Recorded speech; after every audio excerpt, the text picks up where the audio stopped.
Journey to Mampu Island, written and illustrated by Peter Foot. Chapter 1, The Journey.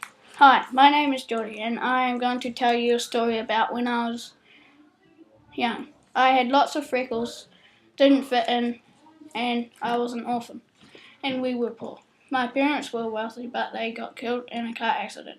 We couldn't inherit the money until we were 30.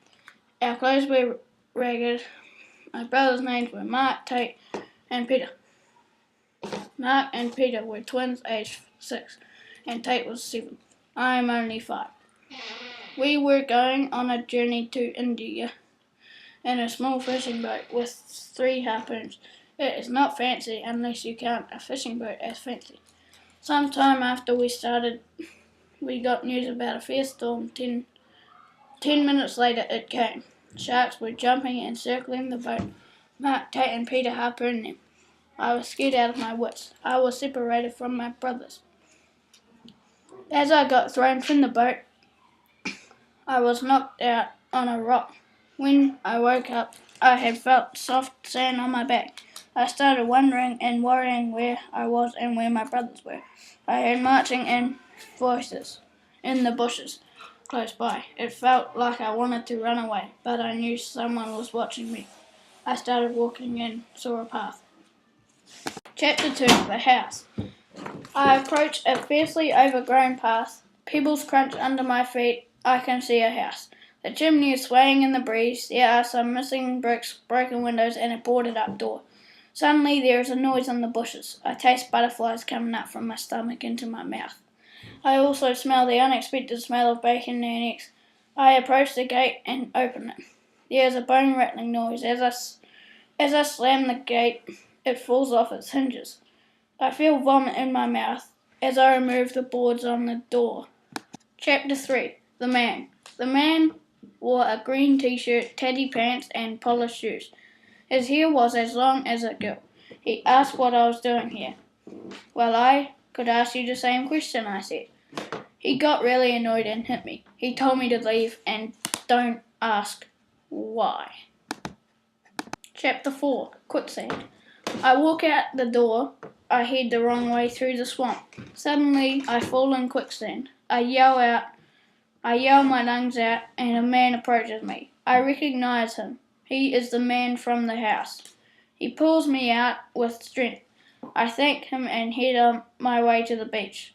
When I get to the beach, I get wood and make a signal fire. Chapter 5, The Capture. A boat sees the smoke and comes as close as it can and sends out a life raft. I see my brothers on board. I go on the life raft and they pulled me in.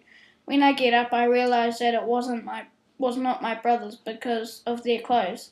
It was Swiper's clones. They tied me up and took me to their leader, Swiper. He turned the boat on. He went to New Zealand, at least what used to be New Zealand. I asked myself, how long had I been away for? There were Swiper statues everywhere. It is now called Swiper Island. I turned and asked what he had done with the place. Swiper said he had disguised himself as a king's guard. He killed everybody in the palace. Swiper elected himself as king. Swiper worked the people so hard they committed suicidal deaths because they would rather be dead. There were Swiper statues being built. Everybody, including my family in New Zealand, had been mind-controlled with Swiper hats that looked like Swiper's head. The hats had aerials on top that controlled the hats. Swiper had a controller in his hand. On the boat, Swiper took me to the wharf. He untied my hands and the clones grabbed me roughly and took me through the town to Swiper's palace. Chapter 6, The War. At Swiper's palace, I kicked the guards and stole their swords. I threatened to kill Swiper and he said, not so fast, and activated the aerials on the hats. Swiper said, I declare war on the cubies. Swiper threw me out of the palace. I ran away and found my fellow cubies and told them the bad news. There was only a few people of us that had weapons. I had one more trick up my sleeve. I challenged Swiper to a sulk-off. He said I had no chance.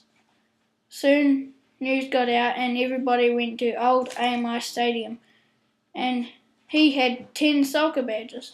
Swiper had the first move. He called me a wussy. I used speed and nailed him. Every swiper chanted, wussy, wussy, wussy. That made me really angry, and I used a move called the finisher. The shot made him hopeless. Everybody was grateful, so they elected me as mayor. Chapter 7, the final chapter. The war was fierce and lots of casualties for Swiper's army. The chubby cheeks reigned supreme. We decided to get supplies to rebuild the town. We had to rebuild each house one by one. It took a while, but we got it done. When we were 30, we got the money and we were rich. We built a house and settled down to a new life.